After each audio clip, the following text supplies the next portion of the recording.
ಇವತ್ತು ಭಾನುವಾರ ಆಗಿರೋದ್ರಿಂದ ಸಂಕ್ರಾಂತಿ ತೊಡಕನ್ನ ಮಾಡಿರಲಿಲ್ಲ. ಇನ್ನು ಮಕ್ಕಳೆಲ್ಲ ಮನೇಲಿದ್ರು ಅಂತ ನಾವು ತೊಡಕು ಮಾಡೋಣ ಅಂತ ಏನೇ ವಾರ ಮಾಡ್ಕೊಂಡು ತಿಂದರು ಹಬ್ಬದ ಹೆಸ್ರು ಹೇಳ್ಕೊಂಡು ಮಾಡ್ಕೊಂಡು ತಿನ್ನೋದ್ರಲ್ಲಿ ಏನೋ ಒಂಥರ ಖುಷಿ ಇರುತ್ತೆ ಅಲ್ವಾ. ಹಾಗೆ ನಮ್ಮ ಮನೇಲೂ ಇವತ್ತು ಮಟನ್ನ ತಂದ್ಕೊಟ್ಟಿದ್ರು. ಅವರೆಕಾಳಿತ್ತು ಮನೇಲಿ, ಅದನ್ನು ನೆನೆಸಿದ್ದೆ. ಇದ್ಕಿದವರೆ ಬೇಳೆ ಹಾಕಿ ಮಟನ್ ಸಾಂಬಾರು ಮಾಡೋಣ ಅಂತ ನಾನು ನನ್ನ ಮಗಳು ಎದ್ದು ಅದನ್ನು ಇತ್ತಿಸ್ಕೊಂಡು ನೋಡೋಣ ಎಲ್ಲ ಚಿಕನ್ ಜೊತೆ ಹಾಕಿ ಟ್ರೈ ಮಾಡ್ತಾವ್ರಲ್ವ, ನಾವು ಒಂದ್ಸತಿ ಮಟನ್ ಜೊತೆ ಹಾಕಿ ಟ್ರೈ ಮಾಡೋಣ ಅಂತ ಮಾಡಿದ್ದೆ. ತುಂಬಾ ಚೆನ್ನಾಗಿ ಬಂದಿತ್ತು. ನನ್ನ ಮಗನಿಗೆ ಇನ್ನು ಇವತ್ತು ಸ್ಕೇಟಿಂಗ್ ಕಾಂಪಿಟೇಷನ್ ಇತ್ತು ಅಂತ ಕರ್ಕೊಂಡು ಹೋಗಿ ಬಂದೆ. ಸೆಕೆಂಡ್ ಬಂದ. ಅಲ್ಲಿಂದ ಬಂದು ಮಟನ್ ಸಾರಿಗೆ ಮುದ್ದೆ ಇಲ್ಲದೆ ಹೋದರೆ ಚೆನ್ನಾಗಿರುತ್ತಾ, ಅದ್ರ ಕಾಂಬಿನೇಷನ್ ಮುದ್ದೆ ಅಲ್ವಾ.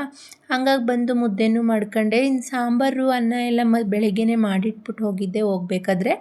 ಅಲ್ಲಿಂದ ಬಂದು ಬಿಸಿ ಬಿಸಿಯಾಗಿ ಮುದ್ದೆನ ಮಾಡಿಕೊಟ್ಟೆ. ಎಲ್ಲರೂ ಚೆನ್ನಾಗಿತ್ತು ಅಂತ ಊಟ ಮಾಡಿದರು. ಇದ್ಕಿದವರೆ ಬೇಳೆ ಹಾಕಿರೋದ್ರಿಂದ ತುಂಬಾ ಚೆನ್ನಾಗಿ ಬಂದಿತ್ತು. ನೀವು ಒಂದ್ಸತಿ ಟ್ರೈ ಮಾಡಿ.